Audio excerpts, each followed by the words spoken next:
It's been 6 months since the Stanley Cup riot in Vancouver. Today, 8 accused rioters appeared in court. And if the cases go ahead, the trials could be televised. Dana Hutchings has more on tonight's Checkpoint. Stacey, Vancouver police say hundreds could eventually face trial. So far, Crown Counsel has approved charges against 27 suspects. Now, as for cameras in the courtroom, usually it's the media who applies to broadcast, but this time the application came from the Attorney General. Arthur Pohl has more from Vancouver. No comments. One after another, suspected rioters appeared at provincial court. Some hid their faces using books, hoods, and umbrellas. Excuse me. Others expressed remorse, while bystanders heckled them for their alleged involvement in the Stanley Cup riots. I'm remorseful for what I did dealing with the police, but no comment. You're a coward. You're a coward. 7 suspected rioters were on the docket. 5 actually appeared in court. None entered pleas. All are charged with participating in a riot along with other offenses.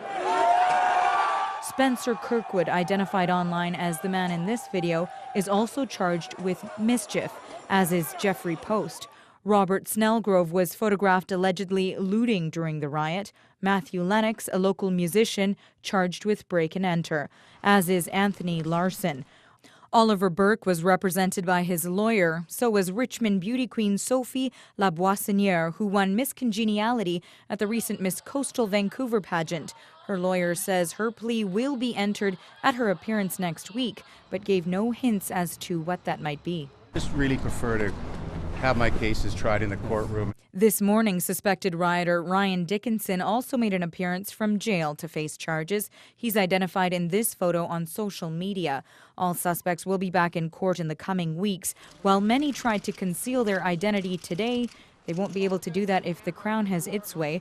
For the first time, they're requesting the trials be broadcast to the public. The purpose of broadcasting, the result of broadcasting, is that the proceedings will be available to the public in a wider frame. Those guys had no trouble committing those crimes with the cameras flashing and the video rolling. And I don't think they should have any trouble having justice be seen to be done and have it done in front of the cameras. After the 1994 riots, about a third of the adults charged with participating in a riot were convicted. They received a wide range of sentences, from periods of probation to a year in jail. The maximum sentence available for participating in a riot is 2 years. But if convicted of additional offenses, the penalty could be more severe. 61 charges have already been approved, and the Crown expects more in the new year. And our Checkpoint question tonight: what punishment would you like to see for Stanley Cup rioters if they're found guilty? You can tweet us at @CHEK_news. Always, you can post on our Facebook page, or you can email us at checkpoint@checknews.ca. Stacey, as the accused appeared in court, police have been spending the day taking a closer look at their actions during the Stanley Cup riot. The police board is looking at 19 recommendations in an outside report, including better communications gear for police and ways to prevent people from bringing alcohol downtown. So the city and the police, the province, TransLink, all taking steps to make sure we don't see anything like what we had on June 15th. And I think it really is about the entire business process of planning, working with our partners at the city, identifying what are going to be large regional events that are going to have a major impact on the city of Vancouver. So rather than try to intercept people when they get off the Canada Line or SkyTrain in Vancouver, police officers and safety personnel are fanning out to other jurisdictions and checking for that liquor, illegal liquor, in the suburban jurisdictions. And our Checkpoint question: what punishment would you like to see for Stanley Cup rioters if they're found guilty? Here are your thoughts. Community service. It depends on how extreme it is. If it's looting, then it's theft.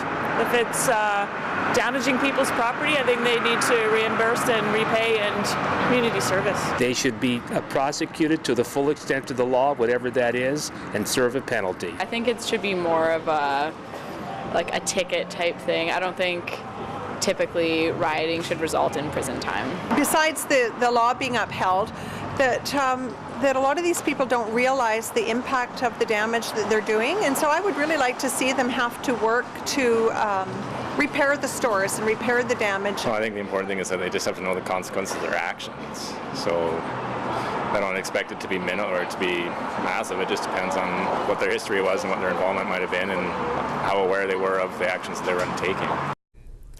From Facebook, Ethel says to apologize directly to the people whose property they were part of damaging, whether it was a store owner, a car owner, or a person they hit. From Twitter, Ali says cleaning toilets and urinals at hockey and football games for 2 years. I don't want to pay for their stay anywhere.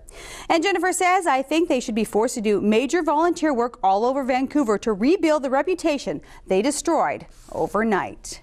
And the results of our web poll, do you feel enough is being done to prevent another riot? Almost 28% say yes, while 72% say no. And back to the courts for a second. 20-year-old Ryan Dickinson will be back in court on Friday. The Crown hopes it will be the first televised case. And that's tonight's Checkpoint.